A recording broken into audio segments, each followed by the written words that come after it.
जब मैं कहता हूं कि एक्चुअली इंटरप्रेटेड लैंग्वेज है, तो मीन्स वो लाइन बाय लाइन पिकअप करता है और उसको कंपाइल करता है, फिर एग्जीक्यूट करता है।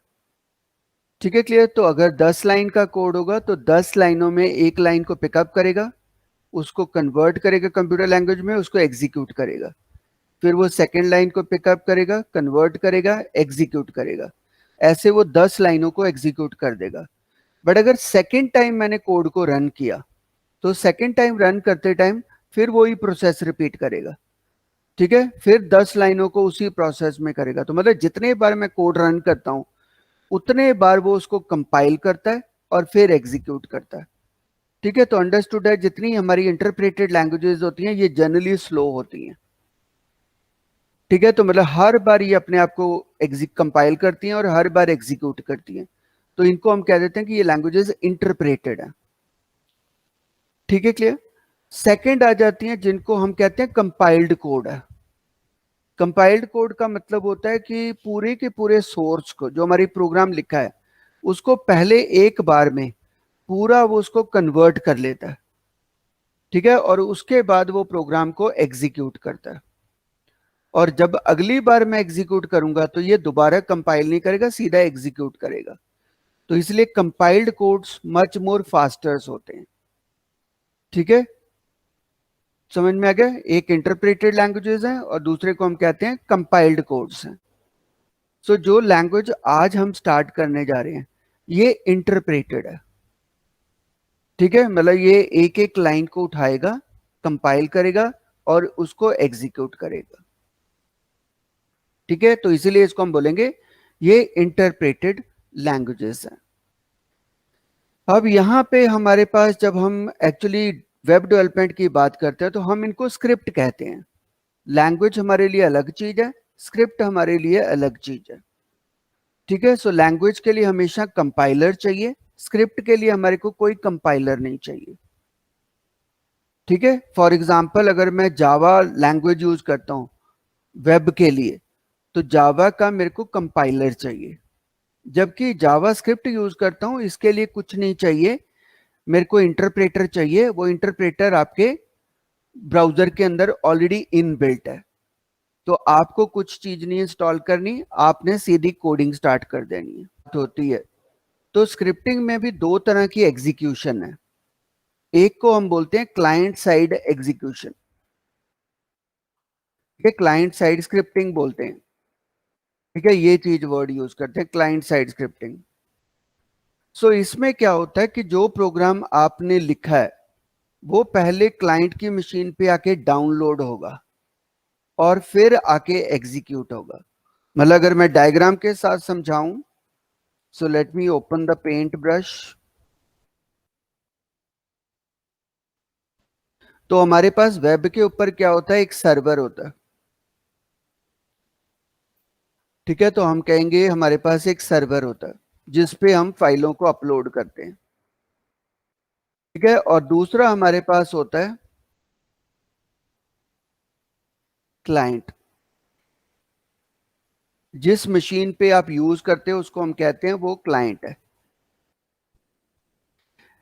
तो अगर मैं जावास्क्रिप्ट का कोड लिखता हूं, ठीक है, तो मेरी फाइल का नाम हो सकता है a.html।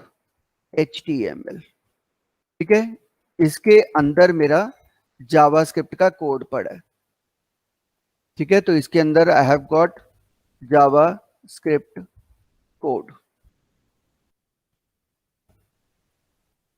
अब ये एग्जीक्यूट कैसे होगा, बिकॉज ये क्लाइंट साइड स्क्रिप्टिंग है। सो सबसे पहले मैं क्या करूंगा, एक रिक्वेस्ट भेजूंगा। यहां से मैं रिक्वेस्ट भेजूंगा इसके लिए। ठीक है, सो इसको मैं एक रिक्वेस्ट भेजूंगा कि मेरे को एक्चुअली डाटा चाहिए। ठीक है, सो रिक्वेस्ट किस फाइल के लिए भेजूंगा, a.html के लिए। ठीक है, तो यहां से हमारी रिक्वेस्ट जाएगी।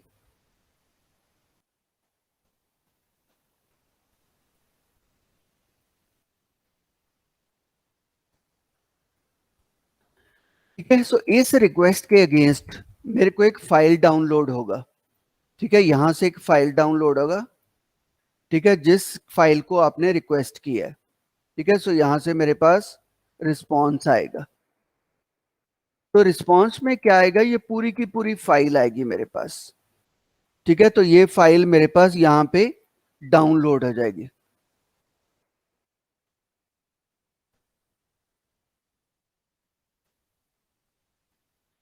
ठीक है, यहां पे वो डाउनलोड हो जाएगी, a.html फाइल मेरी यहां पे डाउनलोड हो जाएगी। अब डाउनलोड होने के बाद, ठीक है, मेरा जावास्क्रिप्ट कोड,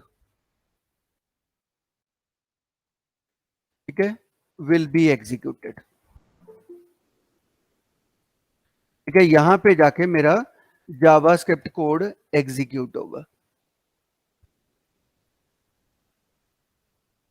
ठीक है, क्लियर?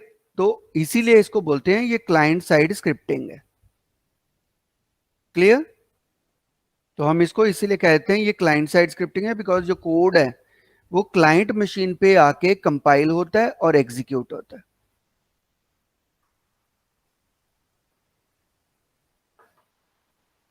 सो ये चीज को हम कहेंगे क्लाइंट साइड स्क्रिप्टिंग है।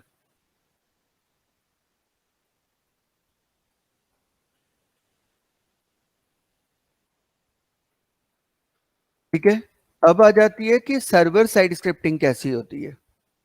सो सर्वर में भी हमारे पास क्या होगा, एक सर्वर होगा, एक क्लाइंट होगा।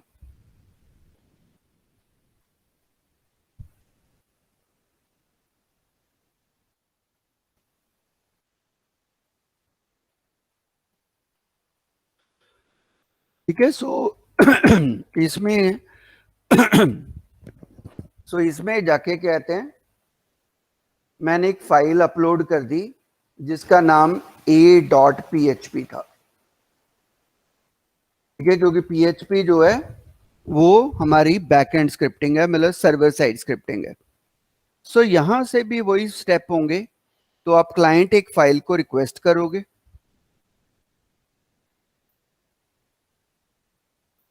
ठीक है, सो आपकी एक रिक्वेस्ट जाएगी।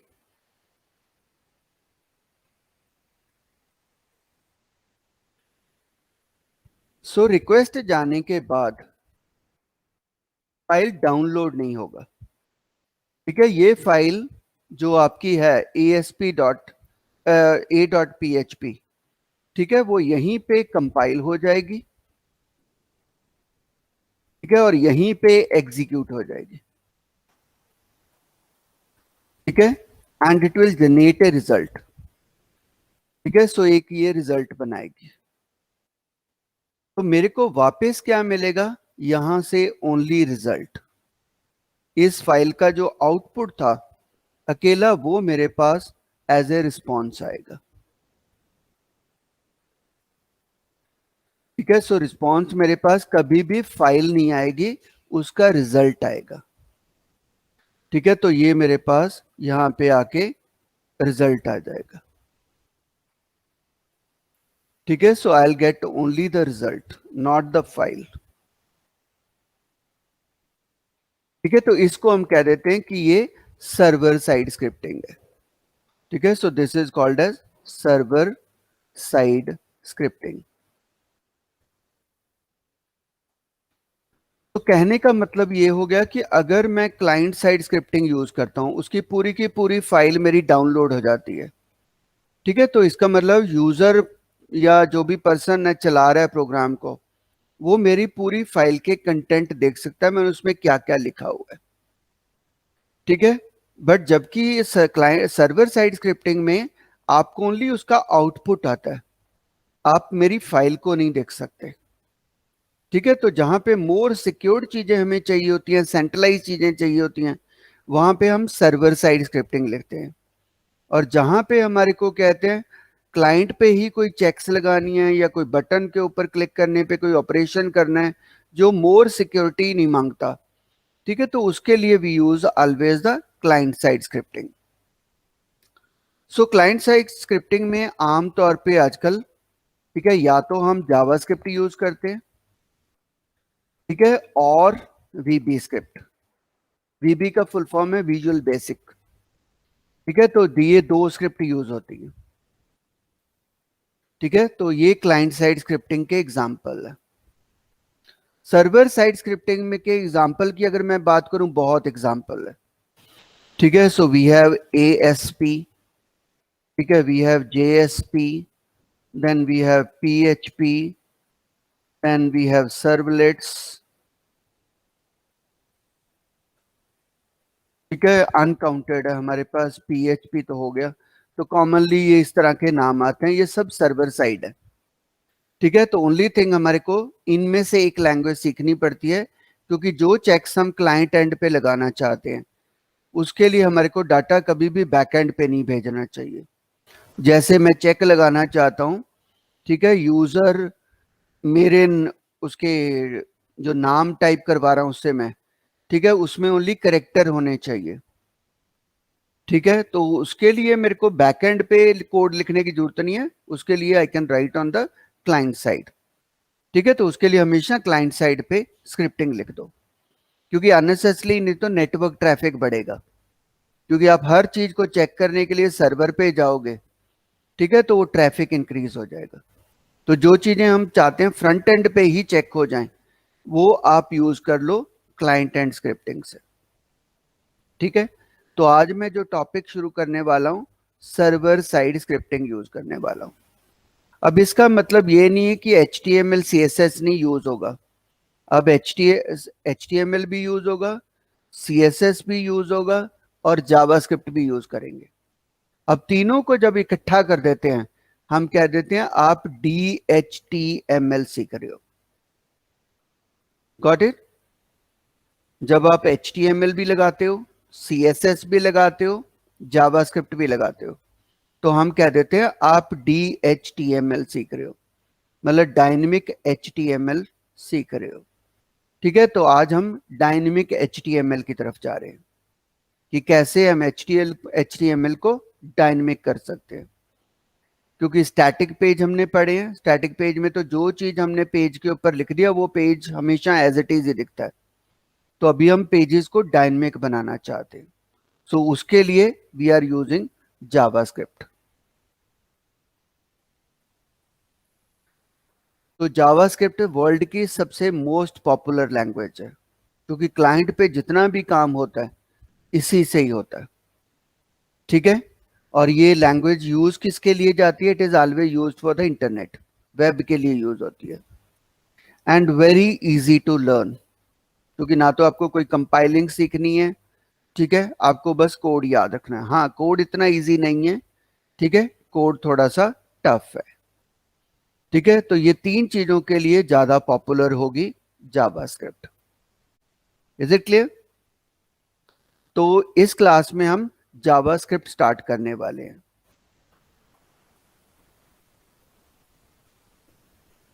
अब जैसे जावास्क्रिप्ट CSS में हम कहते थे आप इंटरनल या एम्बेडेड भी लगा सकते हो CSS, आप क्या कहते हैं एक्सटर्नल भी लगा सकते हो। तो वो चीज यहां पे भी एप्लीकेबल है जावास्क्रिप्ट में भी। ठीक है, तो अपने प्रोग्राम्स को आप एक सेपरेट फाइल में भी बना सकते हो, ठीक है, या जहां पे आपने HTML कोड लिखा था वहां पे भी लिख सकते हो। ठीक है, क्लियर? तो दोनों ही ऑप्शंस अवेलेबल हैं। तो एक को हम कह देते हैं एम्बेडेड जावास्क्रिप्ट है, मतलब HTML पेज के अंदर ही आपने लिख दी, या आपने एक्सटर्नल फाइल लगाई है। तो हम दोनों वे से यहां भी देखेंगे कि एक्सटर्नल कैसे लगती है और इंटरनल कैसे लगती है। H1 को क्लोज कर दिया। सो ये जो पेज है आपका, ठीक है, so this is pure HTML। तो हम इसको कह देंगे ये प्योर HTML पेज है। ठीक है, तो इसका अगर आउटपुट देखें तो सिंपल हमारा HTML का आउटपुट है। ठीक है, इसमें मैंने कोई जावास्क्रिप्ट नहीं लगाई। जो ये वेलकम टू जावास्क्रिप्ट मैसेज आ रहा है वो HTML के थ्रू आ रहा है, ना कि जावास्क्रिप्ट के थ्रू। ठीक है, तो अभी अगर आपने जावास्क्रिप्ट लगानी है तो you always say script tag. जैसे हम कहते थे हमारे को स्टाइल टैग लगाना है, तो यहां पे आके आपको स्क्रिप्ट टैग लगाना है। तो जो भी जावास्क्रिप्ट का कोड होगा you will write inside the script tag. ठीक है, so make sure script tag close होना जरूरी है। सो अगर आपने क्लोज नहीं किया तो आपको ब्लैंक पेज आएगा। जैसे स्टाइल टैग को अगर क्लोज नहीं करते तो आपको एक ब्लैंक पेज दिखाई देता।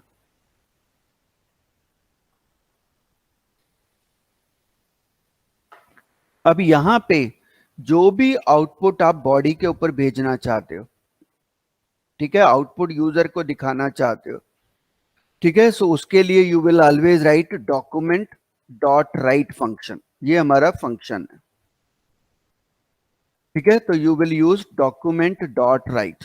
सारे अक्षर स्मॉल में है क्योंकि ये केस सेंसिटिव लैंग्वेज है। HTML की तरह नहीं कि आप कैपिटल में लिखो स्मॉल में लिखो कोई फर्क नहीं पड़ता, यहां पे फर्क पड़ेगा, ठीक है। तो जो चीज को मैं स्मॉल लेटर्स में लिख रहा हूं आपको स्मॉल में ही लिखना है, जो चीज को मैं कैपिटल में लिखूंगा आपको कैपिटल में लिखना है।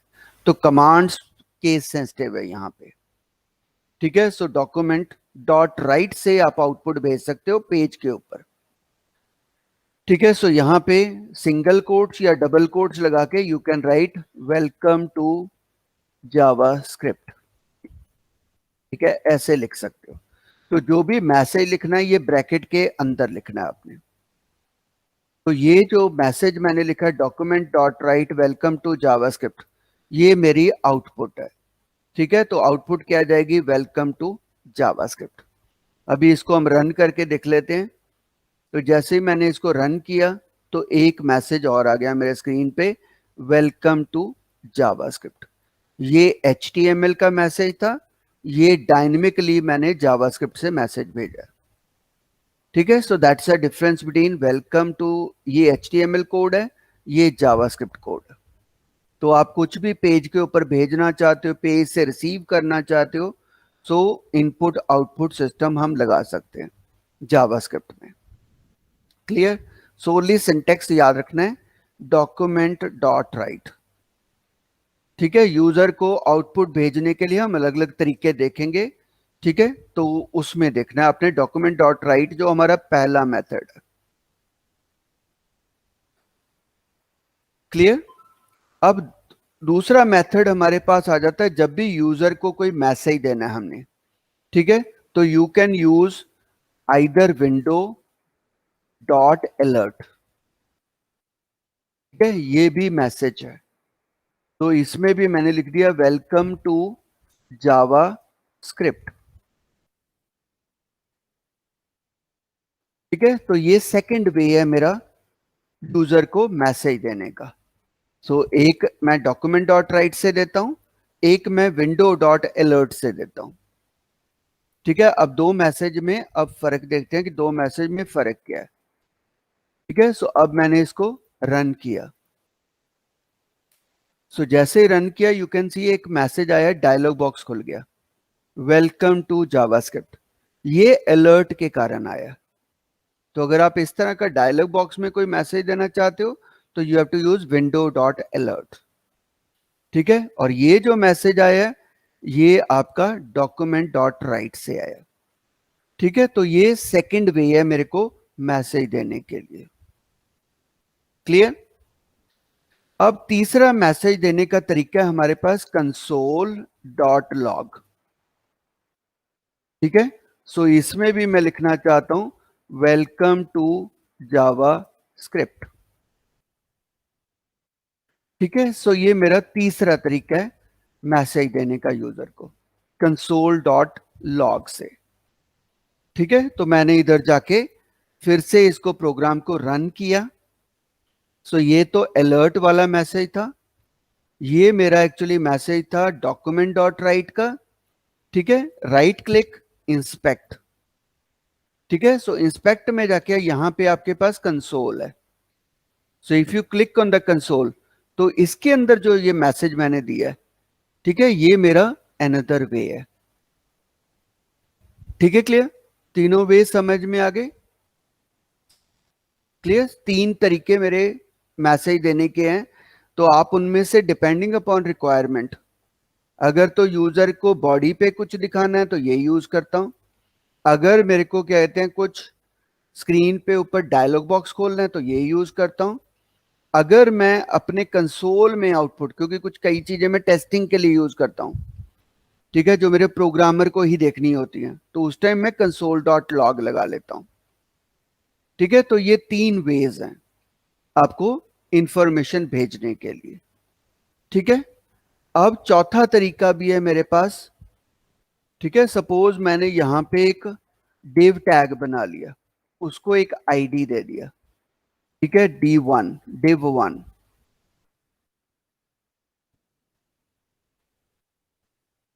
ठीक है, मैं इस div के अंदर भी एक मैसेज दे सकता हूं।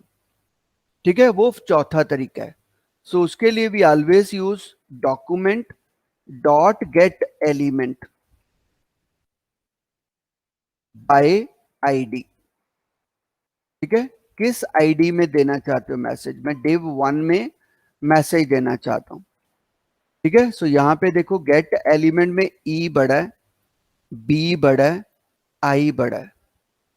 ठीक है, तो पहले आप लिखोगे गेट एलिमेंट बाय आईडी, और div div हमारी आईडी का नाम है, उसमें क्या लिखना चाहते हो?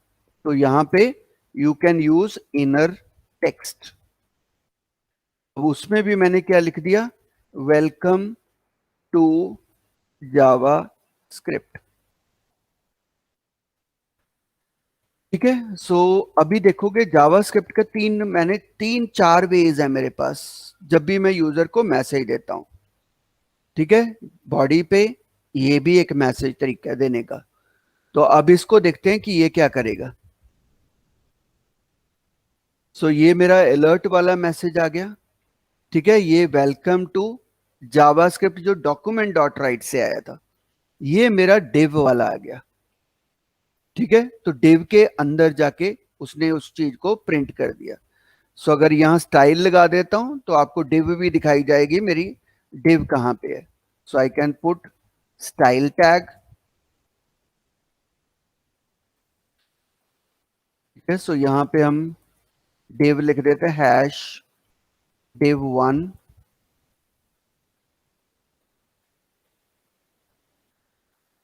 सो उसको मैं inner, sorry that is height 100 pixels, width 200 pixels, background colour yellow. So ताकि आपको दिख जाए ये मेरे डिव के अंदर जो मैसेज दिया। तो अगर मैंने अभी इसको रन किया, सो यू कैन सी वो वेलकम मैसेज आया, ये डिव के अंदर मैसेज आया हुआ है मेरा।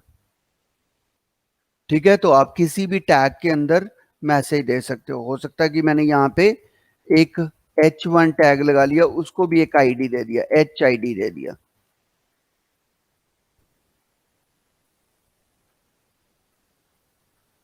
ठीक है, तो अब मेरे लिए h बन गया, तो यहां पे मैं क्या लिख दूंगा? आई राइट h।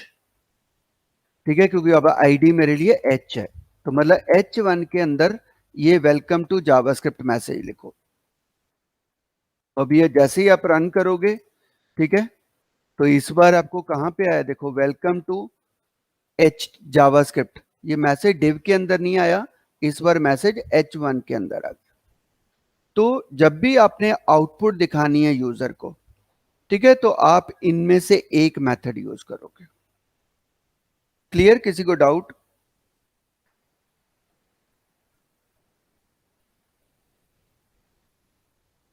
ये चार वेज के बिना पांचवा तरीका हमारे पास कोई नहीं है जावास्क्रिप्ट में। ठीक है, आउटपुट दिखाने के लिए ओनली चार ही तरीके हैं हमारे पास। Is it clear? तो या तो आप डॉक्यूमेंट डॉट राइट यूज करोगे, या अलर्ट यूज करोगे, या लॉग यूज करोगे, या आप यहां पे टैग यूज करोगे। ठीक है, अभी शुरू में हम क्या यूज करेंगे?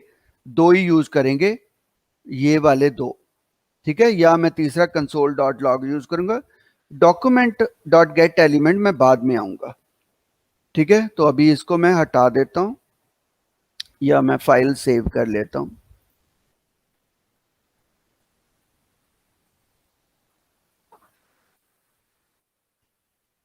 एक बार अभी और चलने दो। सो अभी टेम्परेरी मैं इसको ब्लॉक करना चाहता हूं, अलर्ट को नहीं चलना चाहता, तो इसको कमेंट बना दो। ठीक है, तो जब भी आपने जावास्क्रिप्ट में कमेंट लगाने हैं तो यहाँ पे दो तरह के कमेंट हैं। एक को हम कहते हैं सिंगल लाइन कमेंट, दूसरे को हम कहते हैं मल्टी लाइन कमेंट्स। सो कहीं पे भी आपने सिंगल लाइन कमेंट्स हैं तो पुट टू स्लैश। ठीक है, जैसे हम HTML में जब कमेंट लिखते हैं तो हम HTML में कमेंट ऐसे लिखते हैं। ठीक है, सो ये कमेंट है लर्निंग HTML। सो इस तरह आप कमेंट लगाते हो। ठीक है, जब हम जावास्क्रिप्ट में कमेंट लिखेंगे तो ये नहीं चलेगा, हमें ऐसे लिखना पड़ेगा दो slash. So I can say learning Java script. ठीक है, तो ये सिंगल लाइन कमेंट है, मतलब जितनी लाइंस होंगी उनके आगे ये स्लैश स्लैश लगाना पड़ेगा। ठीक है, अगर आपने मल्टी लाइन लिखना है, ठीक है, तो then you will use single slash star. ठीक है, सो जैसे this program is developed by, अब मैं यहां पे नेक्स्ट लाइन में जाके मैसेजेस देना चाहता हूं, स्टूडेंट का नाम देना चाहता हूं, स्टूडेंट 1 नेम, फिर मैं स्टूडेंट 2 का नाम भी देना चाहता हूं, स्टूडेंट 2 नेम।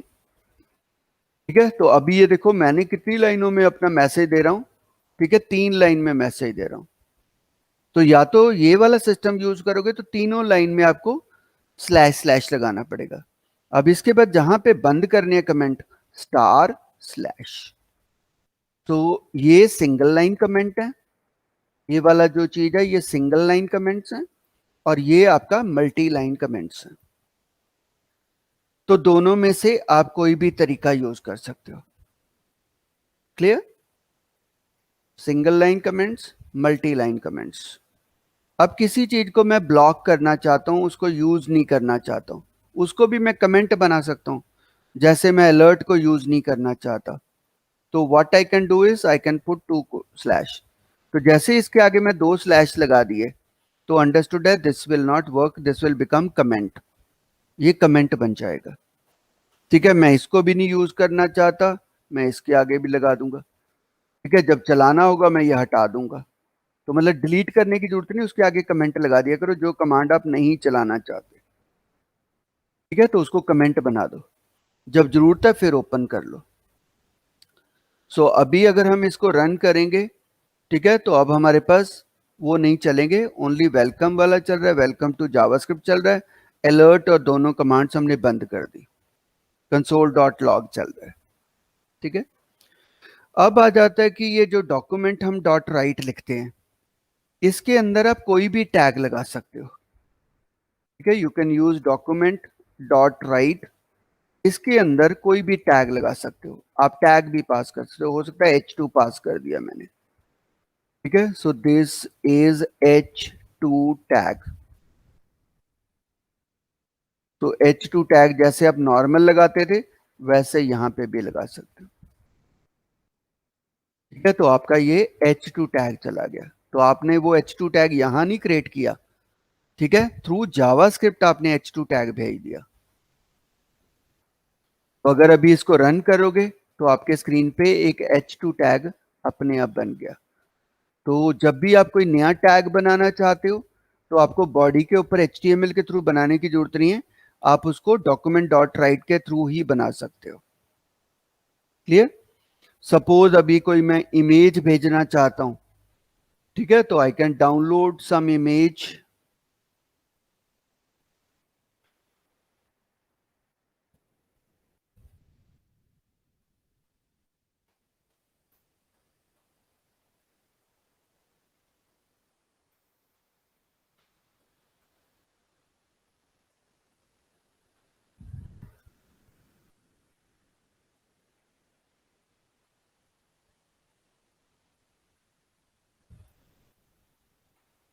सो यहां पे मैंने एक लाइन डॉट जेपीजी इमेज डाल दी।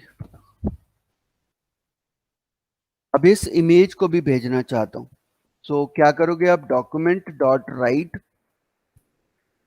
ठीक है, सो यहां से अब टैग कौन सा चला जाएगा आपका, मैंने BR टैग भेज दिया पहले, फिर मैंने कहा IMG टैग लगा दो, अब सोर्स लगा दो। अब यहां पे एक चीज ध्यान रखनी है, ठीक है, जब आप सोर्स लगा रहे हो तो यहाँ पे देखो डबल कोट्स आपने यहां से शुरू किए हुए हैं, तो यहां पे आके अगर बाई चांस आप डबल कोट्स लगा दोगे तो ये गलत हो जाएगा, क्योंकि इसका मीनिंग क्या हो गया, आपका मैसेज यहां से शुरू हो रहा है, यहां पे जाके मैसेज बंद हो रहा है। ऐसा नहीं करना। तो अगर बाहर डबल कोट्स लगे हैं, अंदर जो एट्रीब्यूट बता रहे हो उसको सिंगल कोट से बता दो। ठीक है, तो यहाँ पे like line dot JPG single quotes, क्योंकि वो उसका एट्रीब्यूट था, उसके बाहर डबल कोट्स लगे रहने दो। फिर उसके बाद हमने उसको क्लोज कर दिया, फिर डबल कोट्स लगा दिया, फिर ब्रैकेट लगा दी। सो मैंने कुछ नहीं किया, एक br टैग और इमेज टैग को, ठीक है, थ्रू डॉक्यूमेंट डॉट राइट पास कर दिया। तो इससे क्या होगा, मेरे स्क्रीन के ऊपर br टैग आ जाएगा और एक इमेज टैग आ जाएगा। अगर आपने फिर से इसको रन करके देखा, ठीक है, यू विल फाइंड आपके पास वो चीज हमारे पास आ गई। ठीक है, तो थ्रू जावास्क्रिप्ट आप कभी भी चीजें HTML की चीजें यहां भेज सकते हो। अगर बाई चांस आपने इसका हाइट विड्थ भी रिड्यूस करना था, you can put width single quotes. ठीक है, आप इसको 200 बनाना चाहते तो you can use single quotes. ठीक है, तो यहाँ पे देखोगे अभी आपका वो छोटा हो जाएगा। बस ये याद रखना कि बाहर डबल कोट्स लगे हैं, जो अंदर वाले एट्रीब्यूट्स हैं उनको डबल कोट्स नहीं लगाना। ठीक है, बाई चांस आपने यहाँ पे डबल कोट्स लगा दिया, अब इसका मीनिंग बन गया कि आपका मैसेज यहां से शुरू हो रहा है, यहां खत्म हो रहा है, तो ये फिर बाकी चीज क्या है। ठीक है, तो ये प्रॉब्लम आ जाएगा। तो अभी देखोगे मैं इसको रन करता हूं, ठीक है, इसने आउटपुट ही नहीं दिखानी मेरे को, क्योंकि वहां पे जावास्क्रिप्ट में कोई एरर है। अब ये एरर कैसे ढूंढना है, राइट क्लिक करो, गो टू इंस्पेक्ट, ठीक है, गो टू कंसोल। कंसोल में जाके आपको सिंटेक्स दिखाई देगा, एरर दिखाई देगा। उसने कहा कि मिसिंग है कहीं पे एक ब्रैकेट लाइन नंबर 23 पे। ठीक है, तो उसको एक ब्रैकेट एक्सपेक्ट कर रहा है, क्योंकि आपने मैसेज को यहां से शुरू किया, यहां पे जाके मैसेज बंद कर दिया, तो इसका मतलब यहां पे जाके ब्रैकेट बंद होनी चाहिए थी, इसलिए वो एक्सपेक्ट कर रहा है।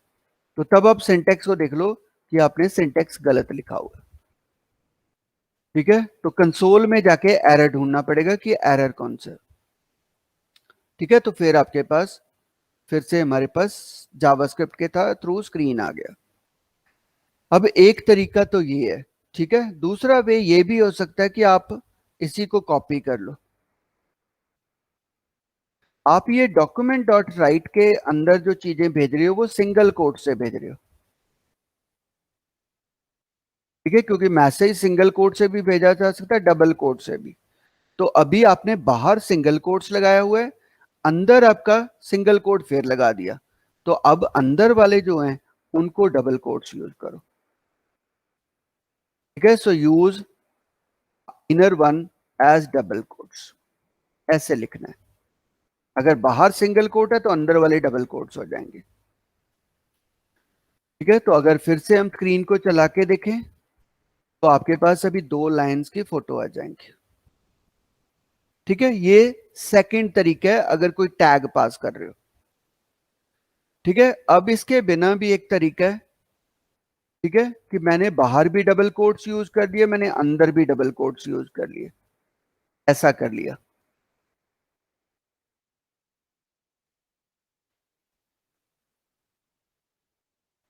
ठीक है, ऐसा कर दिया, मतलब ये मतलब दोनों साइड सिंगल कोट्स बाहर भी यूज है, अंदर भी सिंगल कोट है, मतलब दोनों चीजें कॉमन हो गई।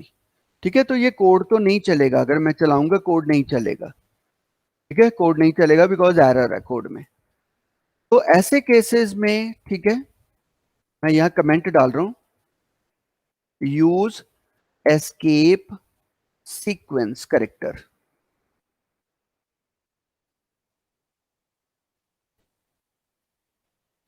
ठीक है, ये सी से हमारा फंडामेंटल आया हुआ है, सी लैंग्वेज से हम यूज करते हैं, जिसको हम एस्केप सीक्वेंस करेक्टर कहते हैं। ठीक है, तो ऐसे केसेस में you have to use the escape sequence character.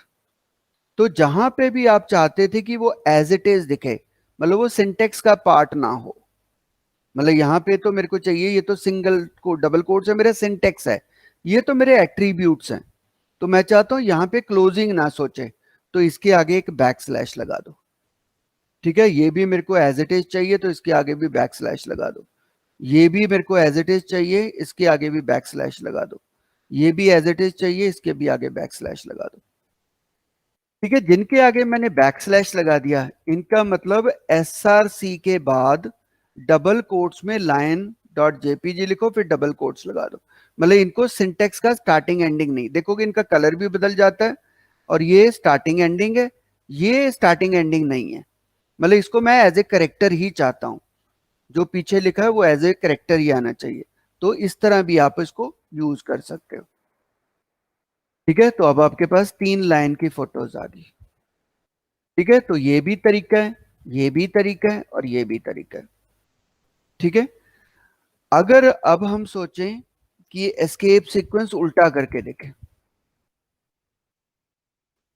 ठीक है, तो अब मैंने क्या किया, सिंगल कोट यहां लगा दिया, ठीक है, और सिंगल कोट्स यहां लगा दिया। ठीक है, अंदर डबल कोट्स लगे हुए हैं, कोई प्रॉब्लम नहीं है। ठीक है, तब भी आपका सिंटेक्स काम करेगा। ठीक है, तो बाहर सिंगल कोट्स हो, अंदर चाहे डबल कोट्स हो, कोई फर्क नहीं, बिकॉज वो तो उसको एज ए करेक्टर ही मानेगा। ठीक है, अब मैंने यहां पे भी सिंगल, इसको फिर मैं कॉपी कर लेता हूं।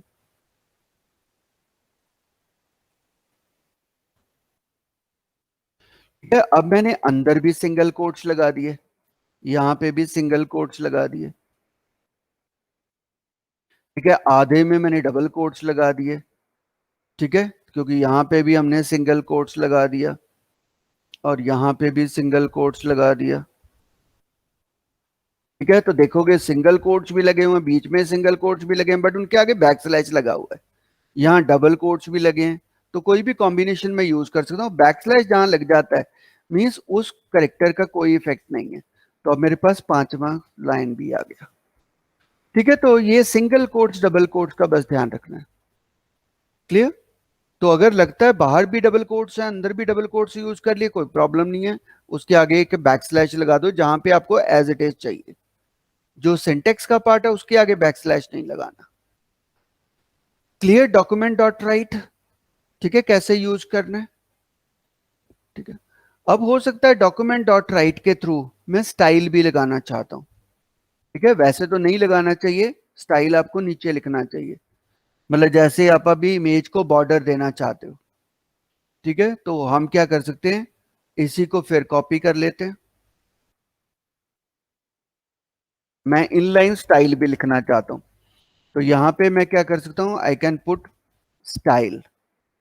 ठीक है, अब देखो मेरे को पता है बाहर सिंगल कोट्स लगे हुए हैं, तो मैं अंदर क्या कर सकता हूं, I can use double quotes अगर मैंने बैक स्लैश नहीं यूज करना। ठीक है, तो यहां पे हम लिख सकते हैं बॉर्डर सॉलिड 2 पिक्सल रेड। ठीक है, डबल कोट्स क्लोज। ठीक है, अब मैंने नहीं लगाया क्योंकि बाहर सिंगल कोट्स लगे हैं इसलिए है, अदरवाइज यहां पे भी आप बैक स्लैश लगा सकते हो। तो अभी जो अगली पिक्चर आएगी हमारे पास, ठीक है, उसके चारों तरफ बॉर्डर्स भी है। ठीक है, तो जितना बॉर्डर बढ़ाना चाहते हो, ठीक है, उतना बॉर्डर आप बढ़ा सकते हो। ठीक है, तो ये उसके ऊपर बॉर्डर भी आ जाएगा।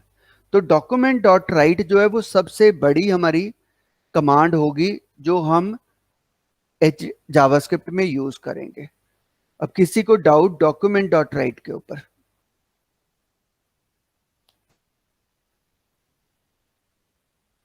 समझ में आ गया डॉक्यूमेंट डॉट राइट को कितने वेज में यूज करते हैं? ठीक है, सो यहीं पे जाके स्टूडेंट को प्रॉब्लम आती है, कहां पे डबल कोट्स लगाने, कहां सिंगल कोट्स लगाने। तो यू शुड रिमेंबर कि हम डबल कोट से भी लिखते हैं। ठीक है, फिर उसके अंदर टैग्स भी लगाते हैं। टैग्स के अंदर अगर आपने एट्रीब्यूट लगा दिए तो उनके जो एट्रीब्यूट की वैल्यूज होंगी, बाहर डबल कोट्स लगे अंदर सिंगल लगाना है।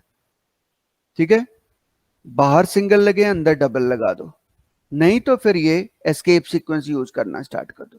इससे कोई फर्क नहीं पड़ता, क्योंकि जहां पे मैंने बैक स्लैश लगा दिया मीन्स उसके बाद वाला करेक्टर मेरे को एज इट इज चाहिए। ठीक है, अभी हो सकता है जैसे मैंने एक मैसेज दिया डॉक्यूमेंट, इसको लिख देता हूं मैं यहां पे, डॉक्यूमेंट डॉट राइट। मैंने यहाँ पे डबल कोट्स लिखा, ठीक है, और उसके बाद मैंने एक H1 टैग लगा दिया, ही सेड,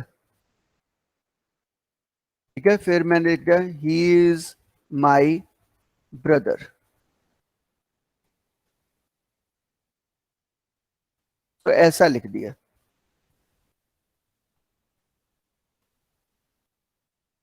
ठीक है। तो अभी अगर आप देखोगे फिर से हमारी गलती हो रही है, हम यहां से आउटर टैग डबल कोट से स्टार्ट कर रहे हैं, डबल कोट से एंड कर रहे हैं, और बीच में हम मैसेज देना चाहते थे ही इज माई ब्रदर, मतलब इसके ऊपर डबल कोट्स लगे होने चाहिए थे। तो अंडरस्टूड है, अगर ऐसे चलाओगे तो ये कोड नहीं चलेगा, ठीक है, ये एरर दे देगा क्योंकि ऐसे कोड नहीं चलेगा। तो इमीडिएटली मेरे को पता है ये तो मेरे को एज इट इज चाहिए, तो इसके आगे मैं क्या लगा दूंगा, ये लगा दूंगा, ताकि वो मैसेज मेरे को क्या आए, ही सेड, फिर उसके बाद डबल कोट्स लग जाए, फिर मैसेज आ जाए, फिर डबल कोट्स एंड आ जाए, ठीक है। तो वो चीज मैं चाहता हूं। तो अभी अगर आप देखोगे, ठीक है, तो हमने मैसेज क्या लिख दिया, he said he is my brother, तो मेरे को डबल कोट्स उसके ऊपर एज इट इज चाहिए थे, ठीक है। तो वहां पे आपने एस्केप सीक्वेंस यूज कर लेना।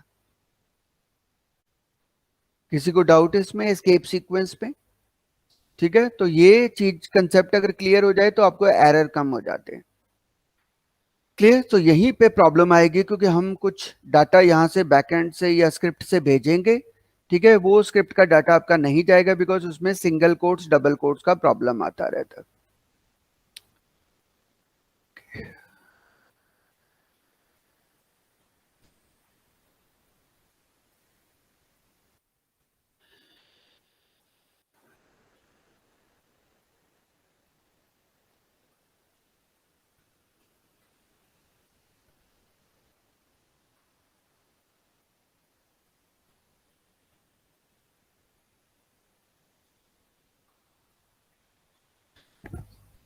ठीक है, अभी मैं एक प्रोग्राम बनाना चाहता हूं दो नंबर्स को ऐड करने का, ठीक है। तो उसके लिए, ठीक है, यू शुड अंडरस्टैंड वेरिएबल, ठीक है, वेरिएबल हमें ना होना चाहिए। तो ये क्या होते हैं, ठीक है, these are memory locations where data is stored, उसको हम वेरिएबल कहते हैं, मतलब जिनकी वैल्यू बदलती रहती है, ठीक है, तो उनको हम वेरिएबल कहते हैं, ठीक है। सो अभी let us see how to declare variable in JavaScript. इसके कई तरीके हैं, पहले इजी तरीका देखते हैं, ठीक है। आप कुछ भी कोई भी वेरिएबल डिक्लेयर करना है, ठीक है, उसका नाम लिखो और उसमें वैल्यू स्टोर कर दो, ठीक है। तो जैसे आप मैथ अलजेब्रा में करते हो कि ए में 2 स्टोर कर दो, ठीक है, सो बी में 3 स्टोर कर दो, तो आपने दो वेरिएबल डिक्लेयर कर दिए, ठीक है। फिर इनका आंसर ढूंढना चाहते हो, सो आई कैन से आंसर मेरे वेरिएबल का नाम है, I can say A plus B, ऐसा लिख दिया, ठीक है। तो ये ए आपका वेरिएबल है, बी आपका वेरिएबल है, आंसर आपका वेरिएबल है, दोनों को ऐड किया, आंसर में स्टोर कर दिया। अब ये स्क्रीन पे दिखाना चाहते हैं, so you can right document dot right, ठीक है। सो यहां पे हम लिख सकते हैं आंसर इज, पहले तो ये मैसेज आए, फिर मैंने लिख दिया डॉक्यूमेंट डॉट राइट, ठीक है। जब मैं ब्रैकेट नहीं ऊपर नहीं लिखता, ठीक है, मैंने आंसर लिख दिया, तो इसका मतलब ये वेरिएबल की बात कर रहा हूं मैं, ठीक है। तो डोंट पुट कोट्स, ठीक है, if you want to show value of variable, ठीक है। सो ये मेरे कमेंट हैं। तो अगर वेरिएबल की वैल्यू दिखाना है, आंसर में क्या पड़ा है, अगर आप डबल कोट लगा दोगे तो ANS प्रिंट कर देगा, आंसर के अंदर क्या पड़ा है ये दिखाना चाहते हो, ठीक है, तब आप सीधा ANS लिख दो। अभी इस प्रोग्राम को रन करके देखते हैं। ठीक है, सो मेरे स्क्रीन पे देख सकते हो आउटपुट क्या आ गया, आंसर इज 5। ठीक है, क्योंकि आपने ए में 2 स्टोर किया हुआ है, बी में 3 स्टोर किया हुआ है और उसको ऐड किया, आंसर दिखा दिया। अब बाई चांस यहां पे मैं 22 कर देता हूं, तो 22 प्लस 3 25, तो ये आंसर मेरे पास 25 हो जाएगा। ठीक है, तो उसके अकॉर्डिंगली आप वेरिएबल्स डिफाइन कर सकते हो। सो यहाँ पे सारे सिंबल्स अलाउड हैं। ठीक है, so I can put the comment plus for addition, minus for subtraction,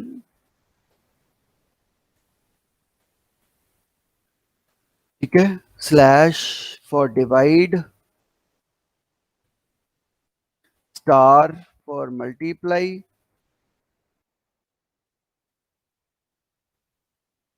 and उसके बाद परसेंटेज फॉर रिमाइंडर। ठीक है, तो ये सिंबल आप यूज कर सकते हो। ठीक है, तो अगर मैंने यहां लिख दिया A-B, ठीक है, तो ऑटोमेटिकली 25 माइनस जो नीचे वैल्यू थी उसमें से माइनस हो गया, 22 माइनस 3, ठीक है, तो 19 आ जाएगा।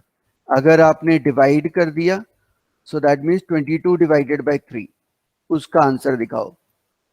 ठीक है, so you will get 7 point जो भी उसकी वैल्यू आएगी। ठीक है, अगर आपने इसमें परसेंटेज लगा दिया, मतलब 22 को 3 से डिवाइड करो और रिमाइंडर बताओ। ठीक है, तो अगर आप देखोगे 7 3 ज़ा 21, ठीक है, तो 7 टाइम्स तो ये जाएगा।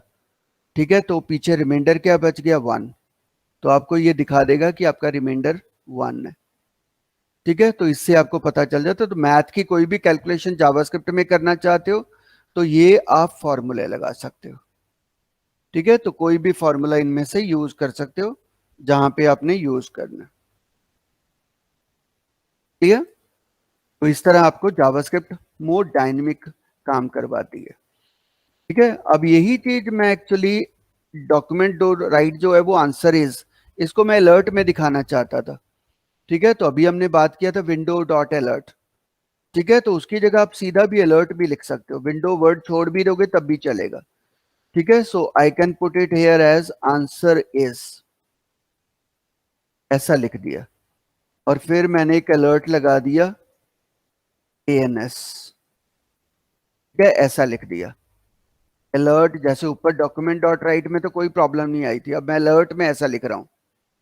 तो जब मैंने इसको रन किया, ठीक है, तो यू कैन सी पहले मैसेज में क्या आ रहा है, आंसर इज। ठीक है, फिर मैंने क्लिक किया 25, ऐसे थोड़े होना चाहिए, एक ही डायलॉग बॉक्स में दोनों मैसेज इकट्ठे होने चाहिए थे। ठीक है, मतलब आंसर इज के आगे 25 लिखा होना चाहिए था। तो डॉक्यूमेंट डॉट राइट में तो ये फर्क नहीं पड़ता, क्योंकि डॉक्यूमेंट डॉट राइट में तो इकट्ठा दिख जाता है, बट ये अलर्ट के टाइम पे आके प्रॉब्लम करेगा।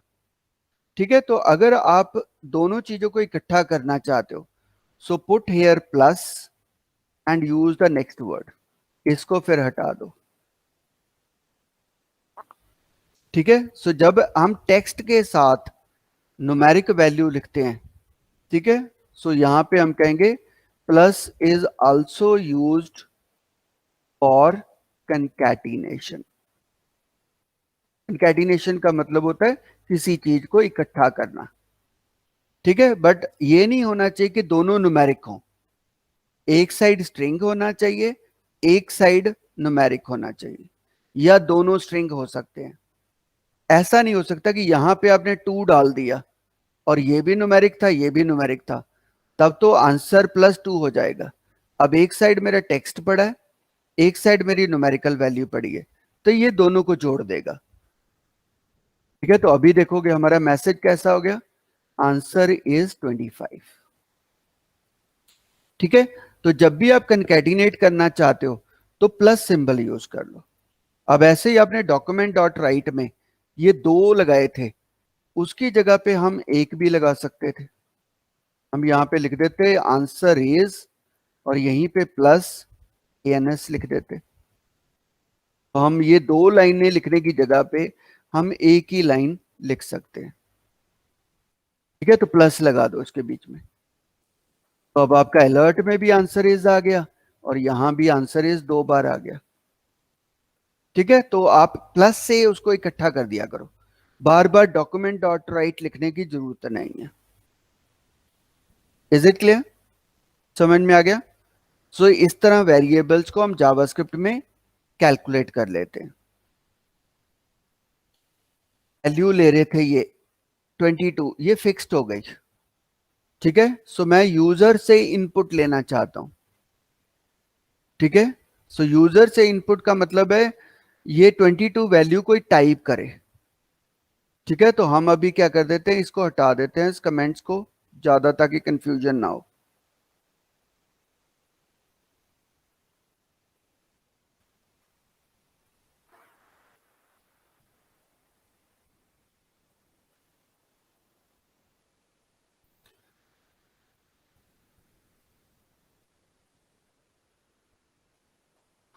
ये एक्सेप्ट वैल्यू फ्रॉम यूजर, तो जो वेरिएबल था इसके आगे लिख दो प्रॉम्प्ट।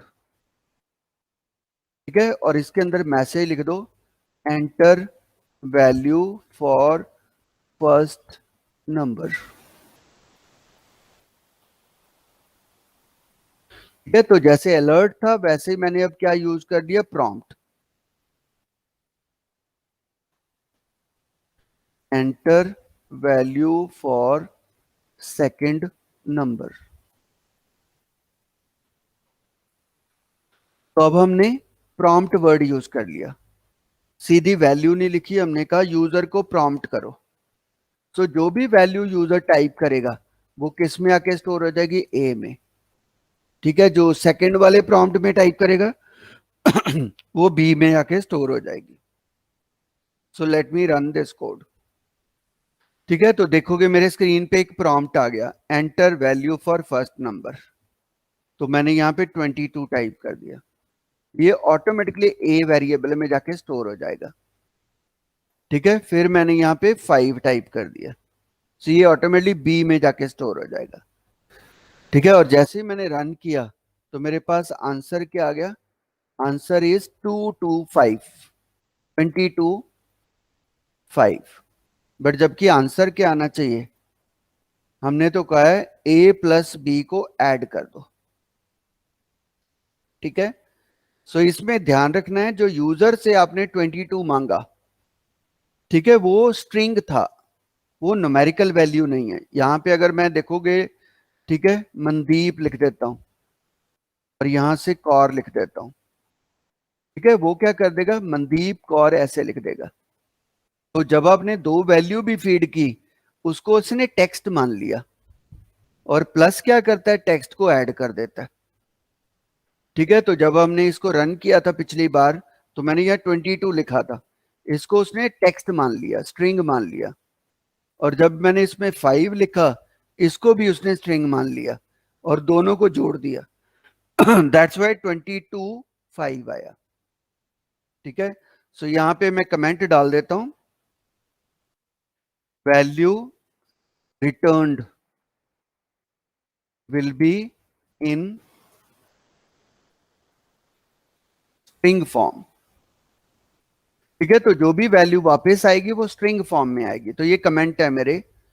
ठीक है, अब आपको क्या करना है, आपको तो न्यूमेरिकल कैलकुलेशन करनी है, तो इनको कन्वर्ट करो।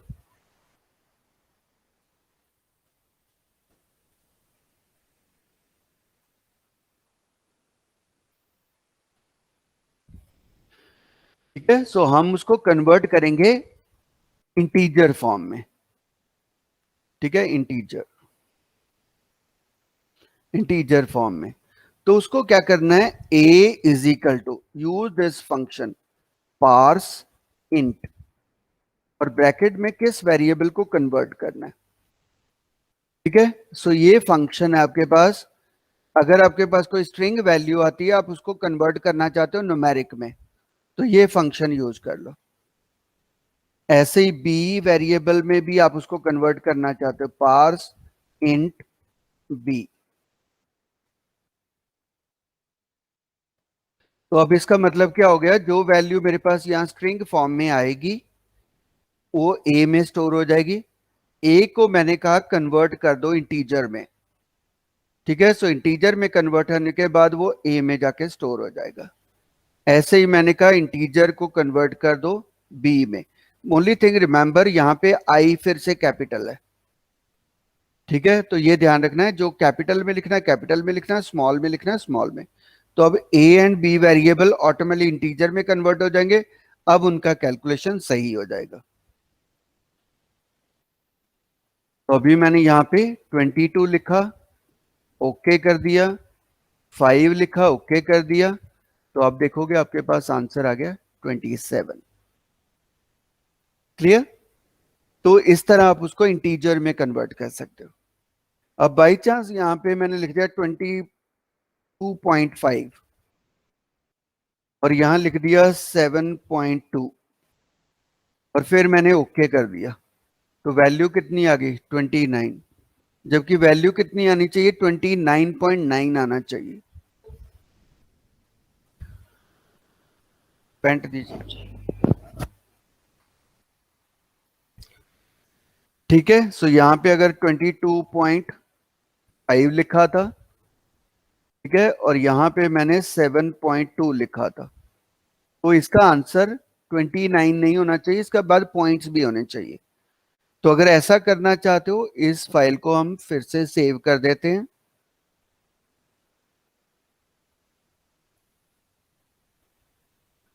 तो जहां पे मैंने लिखा था पार्स इंट, यहां पे लिखो parse float. Float decimal point के लिए होता है। सो राइट पार्स फ्लोट, ठीक है। So this is to convert it to floating point, means decimal value, ठीक है। तो अब मैं स्ट्रिंग को कन्वर्ट कर रहा हूं फ्लोटिंग पॉइंट पे। अब इस कोड को फिर से चला के देखते हैं, ठीक है। अब मैंने लिखा 22.5 और फिर से मैंने लिख दिया 5.7, ठीक है। Now you can see it is calculated as 28.2, ठीक है। तो पॉइंटों में वैल्यू भी आएगी, ठीक है। तो आप जहां पे भी कन्वर्शन करना है वो ध्यान रखना है कि आपको फ्लोटिंग पॉइंट में करना है या उस वैल्यू को इंटीजर फॉर्म में लेके आना चाहते हो, तो उसके अकॉर्डिंगली आप वैल्यू यहाँ पे डिफाइन कर दो।